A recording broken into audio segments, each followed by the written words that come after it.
എല്ലാവർക്കും നമസ്കാരം. ഇന്ന് നമുക്ക് 25 പേർക്ക് വേണ്ടിയിട്ടുള്ള ചിക്കൻ ബിരിയാണി വളരെ എളുപ്പത്തിൽ വീട്ടിൽ എങ്ങനെയാണ് ഈസി ആയിട്ട് തയ്യാറാക്കിയെടുക്കുന്നത് നോക്കാം.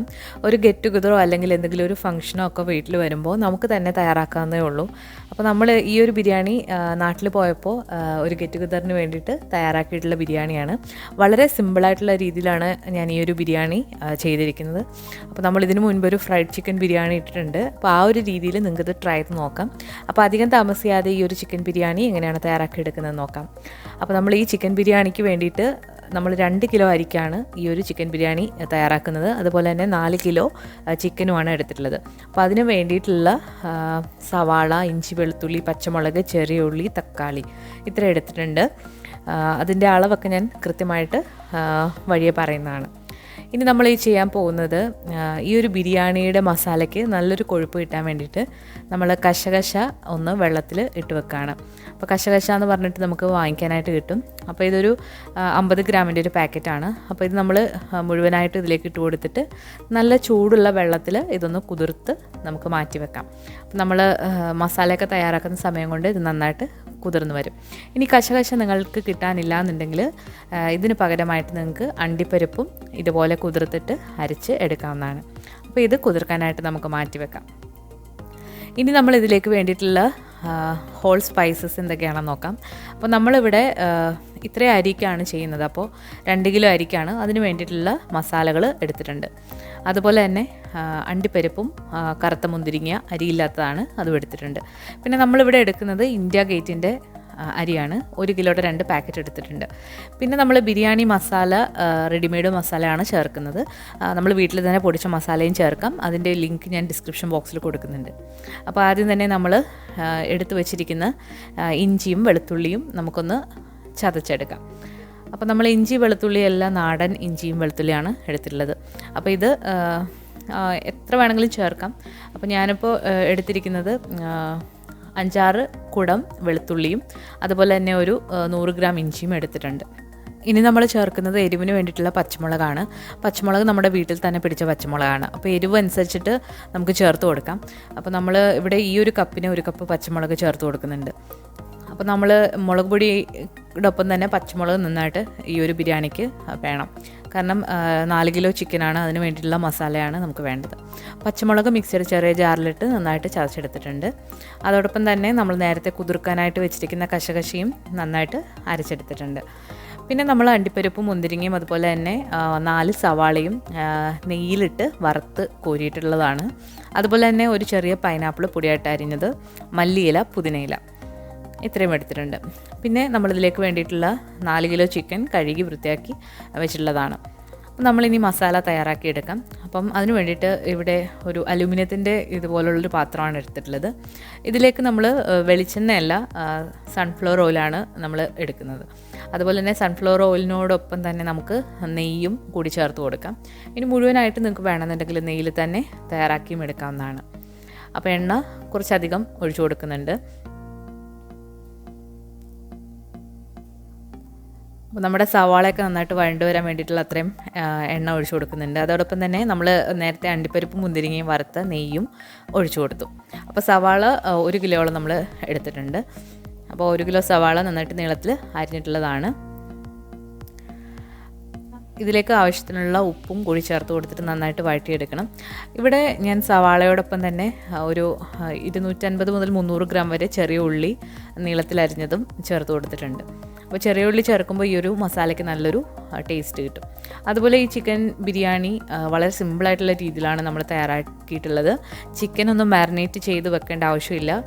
ഡയറക്റ്റായിട്ട് നമുക്ക് മസാല തയ്യാറാക്കിയിട്ട് ചെയ്യുന്നൊരു ബിരിയാണിയാണ്. പക്ഷേ ടേസ്റ്റ് ആണെങ്കിൽ മാരിനേറ്റ് ചെയ്ത് വെക്കുന്നതിനെക്കാട്ടിലും നല്ല ടേസ്റ്റുമാണ്. അപ്പോൾ നമ്മുടെ സവാള നന്നായിട്ട് വഴറ്റിയെടുക്കണം. അതിനുശേഷമാണ് നമ്മളിതിലേക്ക് ബാക്കിയുള്ള ഇഞ്ചിയും വെളുത്തുള്ളിയും പച്ചമുളകൊക്കെ ചേർത്ത് കൊടുക്കുന്നത്. അപ്പോൾ സവാള ഒന്ന് വാടി വന്നിട്ടുണ്ട്. ഈ ഒരു സമയം നമുക്ക് ഇഞ്ചി വെളുത്തുള്ളി നന്നായിട്ട് ചതച്ചത്, അതുപോലെ തന്നെ പച്ചമുളക് അതും കൂടി ചേർത്തിട്ട് അതിൻ്റെ പച്ചമണം നന്നായിട്ട് മാറ്റിയെടുക്കുക. അപ്പോൾ ഈ ഒരു ചിക്കൻ ബിരിയാണിയുടെ ടേസ്റ്റ് എന്ന് പറയുന്നത് നമ്മൾ മസാല എങ്ങനെയാണ് വഴറ്റുന്നത് എന്നതിനെ ഡിപ്പെൻഡ് ചെയ്തിരിക്കും. അപ്പോൾ മസാലയുടെ എല്ലാം പച്ചക്കുത്ത് നന്നായിട്ട് മാറ്റി നന്നായിട്ട് വഴറ്റിയെടുക്കുമ്പോഴാണ് നല്ല പെർഫെക്റ്റ് ആയിട്ടുള്ള ടേസ്റ്റിൽ ഈ ഒരു ബിരിയാണി കിട്ടുക. അപ്പോൾ നന്നായിട്ടിത് വഴറ്റിയെടുക്കാം.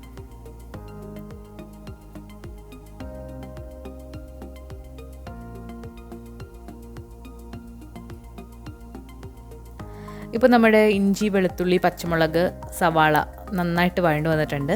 അപ്പോൾ ഇതിൻ്റെ പച്ചമണമൊക്കെ മാറി എണ്ണ തെളിഞ്ഞു വന്നിട്ടുണ്ട്.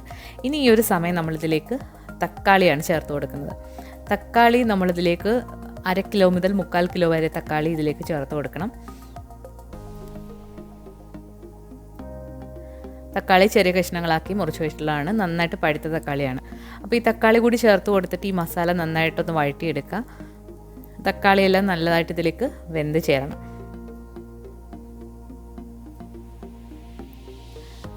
അപ്പോൾ ഞാനിവിടെ വീഡിയോ എടുക്കുന്ന സൗകര്യത്തിനാണ് ഇങ്ങനെ ഒരു പാത്രം എടുത്തിട്ടുള്ളത്. കുറച്ചുകൂടെ വിസ്താരമുള്ള പാത്രം നിങ്ങൾക്ക് എടുക്കാവുന്നതാണ്. അപ്പോൾ തക്കാളി ഇപ്പോൾ നന്നായിട്ട് ഒന്ന് വഴണ്ട് വരാൻ വേണ്ടിയിട്ട് നമ്മൾ ഇത് അടച്ചു വെച്ചിട്ട് ഒന്ന് വേവിച്ചെടുക്കാം. ഇപ്പോൾ നമ്മുടെ തക്കാളി നന്നായിട്ട് വഴണ്ട് വന്നിട്ടുണ്ട്. ഇനിയാണ് നമ്മളിതിലേക്ക് മസാലപ്പൊടികളെല്ലാം ചേർത്ത് കൊടുക്കുന്നത്. അപ്പോൾ നമ്മൾ ചിക്കൻ്റെ അളവും അതുപോലെ തന്നെ റൈസിന് വേണ്ടിയിട്ടുള്ള മസാലയും ഇതുകൊണ്ട് നമ്മൾ കൂടുതൽ പൊടികളൊക്കെ ഇതിലേക്ക് ചേർത്ത് കൊടുക്കണം. അപ്പോൾ ഒരു 1/2 ടേബിൾ സ്പൂൺ മഞ്ഞൾപ്പൊടി ഇതിലേക്ക് ചേർത്ത് കൊടുത്തു. ഇനി നമ്മൾ മുളക് പൊടിയാണ് ചേർക്കുന്നത്. ഇത് കാശ്മീരി മുളക് പൊടിയാണ്, അപ്പോൾ എരിവില്ല അധികം. അപ്പോൾ നമ്മളിവിടെ ഒരു 3 ടേബിൾ സ്പൂൺ മുളക് പൊടി ചേർത്ത് കൊടുക്കുന്നുണ്ട്. ഇനി നമ്മൾ ചേർത്ത് കൊടുക്കുന്നത് മല്ലിപ്പൊടിയാണ്. മല്ലിപ്പൊടി ഇവിടെ ഒരു 2.5 ടേബിൾ സ്പൂൺ മല്ലിപ്പൊടി ചേർത്ത് കൊടുക്കുന്നുണ്ട്. 2.5 മുതൽ 3 വരെ ചേർത്ത് കൊടുക്കുക. ഇനി നമ്മൾ ബിരിയാണി മസാലയാണ് ചേർത്ത് കൊടുക്കുന്നത്. ഞാനിവിടെ പാക്കറ്റിലാണ് എടുത്തിട്ടുള്ളത്. അതൊരു 2 ടേബിൾ സ്പൂൺ ചേർത്ത് കൊടുക്കുന്നുണ്ട്. അപ്പോൾ ഇതെല്ലാം കൂടി ചേർത്തിട്ട് ഇത് നന്നായിട്ട് ഇതിൻ്റെ പച്ചമണം ഒന്ന് മാറ്റിയെടുക്കുക.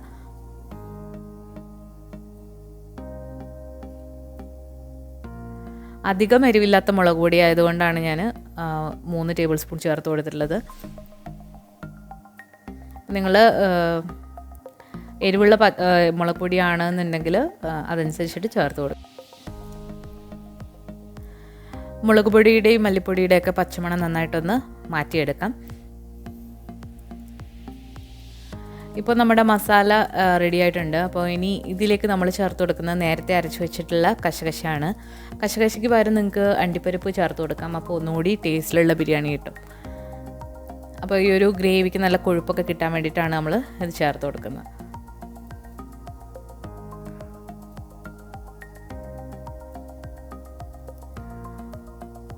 അപ്പോൾ നമ്മൾ ബിരിയാണിയിൽ തൈര് ചേർക്കും.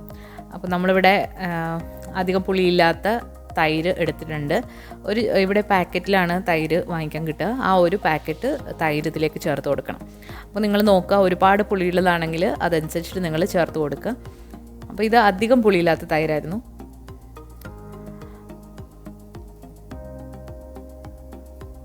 അപ്പോൾ തൈര് കൂടി ചേർത്ത് കൊടുത്തിട്ട് ഈ ഒരു മസാല നന്നായിട്ട് മിക്സ് ചെയ്ത് കൊടുക്കുക. ഇപ്പോൾ നമ്മുടെ മസാല റെഡി ആയിട്ടുണ്ട്. ഇനി ഇതിലേക്ക് ഉപ്പ് നോക്കിയിട്ട് ആവശ്യത്തിനുള്ള ഉപ്പ് കൂടി ചേർത്ത് കൊടുക്കുക.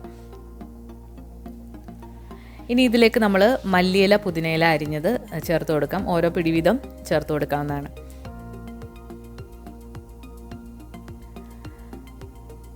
മല്ലിയില, പുതിനയിലൊക്കെ അങ്ങനെ പ്രത്യേകിച്ച് അളവൊന്നുമില്ല, അത് നിങ്ങളുടെ ഇഷ്ടത്തിന് ചേർത്ത് കൊടുക്കാം. അപ്പോൾ മസാലയിലേക്ക് നമ്മളിനി ചിക്കൻ്റെ കഷ്ണങ്ങൾ ഇട്ട് കൊടുക്കുകയാണ്. അപ്പോൾ നമ്മൾ ചിക്കൻ ഒരുപാട് വലിയ കഷ്ണങ്ങളാക്കിയിട്ടുള്ള ചെറിയ പീസുകളാക്കിയിട്ടാണ് ഉള്ളത്. അപ്പോഴാണ് അതിലേക്ക് മസാലയൊക്കെ നന്നായിട്ട് പിടിച്ച് വരിക. അപ്പോൾ നമുക്ക് ചിക്കൻ ഇങ്ങനെ തന്നെ ചേർക്കാം. അല്ലാന്നുണ്ടെങ്കിൽ നിങ്ങൾക്ക് വേണമെന്നുണ്ടെങ്കിൽ ഫ്രൈ ചെയ്തിട്ടും ചേർക്കാവുന്നതാണ്. ഫ്രൈ ചെയ്യുമ്പോൾ മസാലയൊക്കെ പുരട്ടിയിട്ട് ഫ്രൈ ചെയ്തിട്ട് ഒരു 1/4 പരുവാകുമ്പോൾ ഇതിലേക്ക് ചേർത്ത് കൊടുക്കാം. അപ്പോൾ അങ്ങനെ ഒരുപാട് ചിക്കനൊക്കെ ഉള്ളപ്പോൾ അത് കുറച്ച് ബുദ്ധിമുട്ടാണ്. അപ്പോൾ ഇങ്ങനെ ചെയ്യുമ്പോൾ ആ ഒരു ടേസ്റ്റ് തന്നെ കിട്ടുകയും ചെയ്യും, അധികം ജോലിപ്പാടും ഇല്ല. അപ്പോൾ നമുക്കിനി ഇത് വേവാനായിട്ട് അടച്ച് മാറ്റി വെക്കാം. അപ്പോൾ മീഡിയം ഫ്ലെയിമിലിട്ട് നന്നായിട്ട് വേവിച്ചെടുക്കാം. കുറച്ച് സമയം എടുക്കും ഇത്രയും ചിക്കനും കൂടെ വെന്ത് വരാൻ വേണ്ടിയിട്ട്. അപ്പോൾ നമുക്ക് ഈ ഒരു സമയം കൊണ്ട് അരി തയ്യാറാക്കാം. അപ്പോൾ നമ്മൾ അരി തയ്യാറാക്കുന്നത് ഇതുപോലൊരു കലത്തിലാണ്. അപ്പോൾ നമ്മൾ ഊറ്റിയിട്ടാണ് ഈ ഒരു ബിരിയാണി ചെയ്യുന്നത്. 1/4 പരുവം വേവാക്കിയിട്ട് ദം ചെയ്തിട്ടാണ് ബാക്കി നമ്മൾ വേവിച്ചെടുക്കുന്നത്. അപ്പോൾ വെള്ളം നന്നായിട്ട് ചൂടായി വരുമ്പോഴത്തേക്ക് 2 കിലോ അരി നന്നായിട്ട് കഴുകി വെച്ചിട്ടുള്ളതാണ്. അപ്പോൾ അത് ഇതിലേക്ക് ഇട്ട് കൊടുക്കുക. ഇതിലേക്ക് നമ്മൾ നേരത്തെ എടുത്ത് വെച്ചിരിക്കുന്ന ഏലക്ക, കറുവപ്പട്ട, ഗ്രാമ്പു എല്ലാം കൂടി ഇട്ട് കൊടുത്തിട്ടുണ്ട്. ഇനി നമ്മൾ ഇതിലേക്ക് ആവശ്യത്തിനുള്ള ഉപ്പ് ചേർത്ത് കൊടുക്കാം. ഉപ്പ് ചേർക്കുമ്പോൾ കുറച്ച് മുന്നിട്ട് നിൽക്കണം. അപ്പോഴാണ് ആ അരിയിലേക്ക് നന്നായിട്ടത് ഉപ്പൊക്കെ പിടിച്ച് വരിക. ഇനി നമ്മൾ ഈ ഒരു അരിയിലേക്ക് നമ്മൾ നെയ്യ് ചേർത്ത് കൊടുക്കുന്നുണ്ട്. അപ്പോൾ 1 ടേബിൾ സ്പൂൺ നെയ്യാണ് നമ്മളിപ്പോൾ ഇതിലേക്ക് ചേർത്ത് കൊടുക്കുന്നത്. അപ്പോൾ ബാക്കി നെയ്യ് നമ്മൾ ദം ചെയ്യുമ്പോഴാണ് ഇട്ട് കൊടുക്കുക. നിങ്ങൾക്ക് വേണമെന്നുണ്ടെങ്കിൽ ഇതിലേക്ക് നാരങ്ങ നീരും ചേർത്ത് കൊടുക്കാവുന്നതാണ്.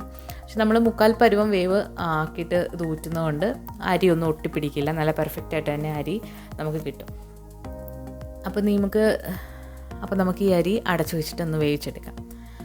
ഇപ്പോൾ ഈ അരി ഒരു 1/4 പരുവം വേവായിട്ടുണ്ട്. അപ്പോൾ നമ്മളിങ്ങനെ എടുത്തിട്ട് കൈവച്ചിട്ട് ഒടിച്ച് നോക്കുമ്പോൾ രണ്ടായിട്ട് പെട്ടെന്ന് തന്നെ ഒടിഞ്ഞു വരും. അതാണ് ഒരു പരുവം. അപ്പോൾ ഇനി നമുക്കിത് ഊറ്റിയെടുക്കാം. അപ്പോൾ സാധാരണ അരിയൊക്കെ ഊറ്റുന്ന പോലെ തന്നെ ഇത് ഊറ്റിയെടുക്കാം. അപ്പോൾ അതിൽ ഗ്രാമ്പൂ അതായത് സ്പൈസസ് ഒക്കെ പോകാതിരിക്കാൻ വേണ്ടിയിട്ട് ഇതുപോലെ ഒരു അരിപ്പ വെച്ചിട്ട് നമ്മൾ ചെയ്തെടുക്കുകയാണെങ്കിൽ ഒന്നും തന്നെ നമ്മൾ വെള്ളത്തിലേക്ക് പോവില്ല. അപ്പോൾ ഈ ഒരു സമയം കൊണ്ട് നമ്മൾ ചിക്കൻ മസാല ഞാനൊരു വലിയ ഉരുളിയിൽ ആക്കിയിട്ട് അടുപ്പിൽ വെച്ചിട്ടാണ് വേവിച്ചിട്ട് എടുത്തിട്ടുള്ളത്. അപ്പോൾ ചിക്കനിൽ നിന്ന് നന്നായിട്ട് വെള്ളമൊക്കെ ഇറങ്ങി വന്നിട്ടുണ്ട്. അപ്പോൾ ഈ ഒരു ചിക്കൻ കറിക്ക് കുറച്ച് ഗ്രേവിയോടുകൂടിയാണ് നമ്മൾ എടുക്കുന്നത്. അപ്പോൾ ആ ഗ്രേവിയും കൂടെ ഇട്ടിട്ടാണ് നമ്മൾ ദം ചെയ്ത് എടുക്കുന്നത്. അപ്പോൾ നമ്മുടെ ചിക്കൻ ഇപ്പോൾ നന്നായിട്ട് വെന്ത് വന്നിട്ടുണ്ട്. അതുപോലെ തന്നെ നമ്മൾ വേവിച്ച് വെച്ചിരിക്കുന്ന അരി നമ്മൾ ദം ചെയ്യാൻ ഉദ്ദേശിക്കുന്ന പാത്രത്തിലേക്ക് പകുതി ഇട്ട് കൊടുത്തിട്ടുണ്ട്. അല്ലെങ്കിൽ ആ ഒരു പാത്രത്തിലിരുന്ന് ഒരുപാടങ്ങ് വെന്ത് പോകും. അപ്പോൾ ഇതുപോലെ ഒന്ന് നിരത്തി ഇട്ട് കൊടുക്കുകയാണെങ്കിൽ ഒന്നിൽ തൊടാതെ തന്നെ ഇത് കിടക്കും. അപ്പോൾ നമുക്ക് ഇനി ഇതെങ്ങനെയാണ് ലെയർ ചെയ്ത് എടുക്കുന്നതെന്ന് നോക്കാം. അപ്പോൾ ലെയർ ചെയ്യാനുള്ള സാധനങ്ങളെല്ലാം നമ്മൾ അടുക്കി വെച്ചിട്ടുണ്ട്. പൈനാപ്പിളും അതുപോലെ തന്നെ കശുവണ്ടി, മുന്തിരിങ്ങ, മല്ലിയില, അതുപോലെ മഞ്ഞൾപ്പൊടി പാലിൽ മിക്സ് ചെയ്തത് ഒക്കെ എടുത്ത് വെച്ചിട്ടുണ്ട്. അപ്പോൾ പൈനാപ്പിൾ ചേർക്കുമ്പോൾ ഈ ഒരു ബിരിയാണിക്ക് നല്ലൊരു ഫ്ലേവർ കിട്ടാൻ വേണ്ടിയിട്ടാണ്. അതുപോലെ തന്നെ വറുത്ത ഉള്ളി, ഈ ഒരു ഉള്ളി ഒരുപാട് കരിഞ്ഞു പോകാതെ ശ്രദ്ധിക്കണം. കരിഞ്ഞു പോകുകയാണെങ്കിൽ ബിരിയാണിയുടെ ടേസ്റ്റേ മാറിപ്പോവും. അപ്പോൾ നമ്മൾ ഇതിലേക്ക് മല്ലിയില, പുതിനയില ഒക്കെ നിങ്ങൾക്ക് ലെയർ ചെയ്ത് കൊടുക്കാം. അതുപോലെ തന്നെ കുറച്ച് ഗരം മസാല കൂടി ഇട്ട് കൊടുക്കുന്നുണ്ട്, അതായത് ബിരിയാണി മസാല. നമ്മൾ നെയ്യ് ഇത് ചോറ് വെക്കുമ്പോൾ ഒരുപാട് ചേർത്തിട്ടില്ലാത്ത കാരണം നമ്മൾ ഈ ഒരു സമയത്ത് നെയ്യ് ഇതിൽ ലെയർ ചെയ്ത് കൊടുക്കുക. അപ്പോൾ ബിരിയാണി ലെയർ ചെയ്യുന്നത് എല്ലാവർക്കും അറിയാവുന്നതാണ്. അപ്പോൾ അതുപോലെ ചിക്കനും ചോറും കൂടി ഇടവിട്ട് ലെയർ ചെയ്ത് എടുക്കുക. ഈ ഒരു അരി 1/4 പരുവം വേവ് ആണ് ഉള്ളത്. അപ്പോൾ നമുക്ക് ഈ ചിക്കൻ്റെ ഗ്രേവിയിൽ കൂടി കിടന്നിട്ട് ഇത് നന്നായിട്ടൊന്ന് വെന്ത് വരും നമ്മൾ ദം ചെയ്യുമ്പോൾ. അപ്പോൾ ഈ ഒരു ചിക്കൻ മസാല ഡാർക്കായിട്ടിരിക്കുന്നെങ്കിൽ ഒരുപാട് അങ്ങ് എരിയില്ല. മുളക് പൊടി അധികം എരിവില്ലാത്തതാണ്. നമ്മൾ പച്ചമുളകാണ് കൂടുതൽ ചേർത്തിട്ടുള്ളത്. അപ്പോൾ ഈ ഇത്രയും ചോറും ഈ ഒരു മസാലയും കൂടെ ആയി വരുമ്പോൾ കറക്റ്റായിട്ടുള്ള മസാലയാണ് ഈ ഒരു ചിക്കനുള്ളത്.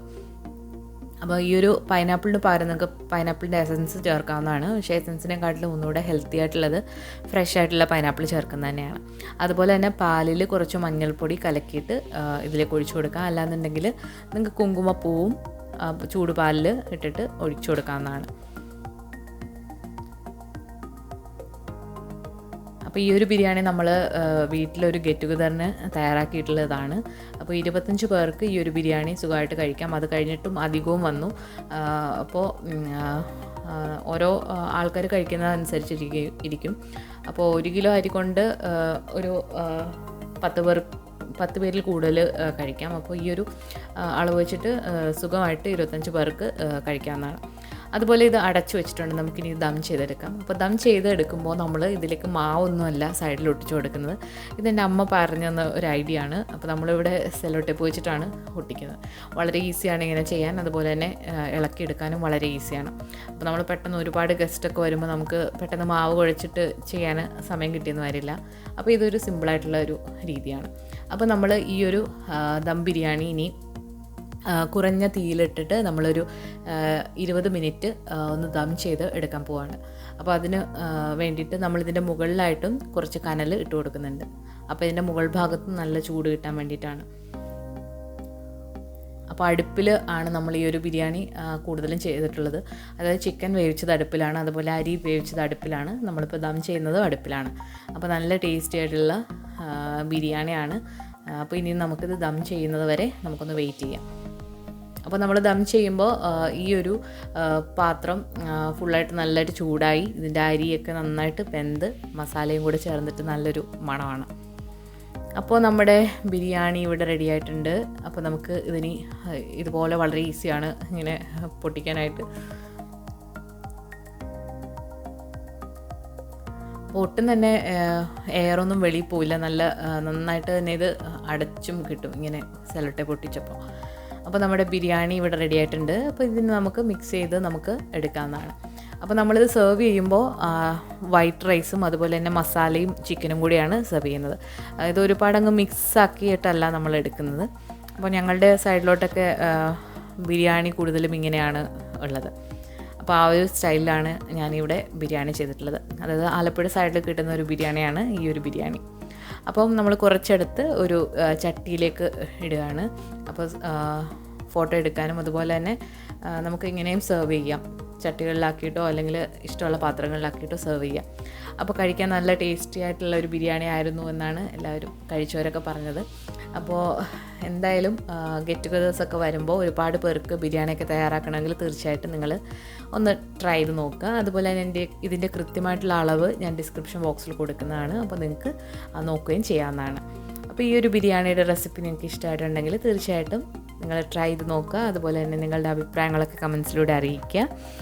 നമ്മുടെ ചാനൽ ഇതുവരെ സബ്സ്ക്രൈബ് ചെയ്തിട്ടില്ല എന്നുണ്ടെങ്കിൽ സബ്സ്ക്രൈബ് ചെയ്യാനും മടിക്കരുത്. പുതിയൊരു റെസിപ്പി വീഡിയോ ആയിട്ട് നമുക്ക് വീണ്ടും കാണാം. താങ്ക്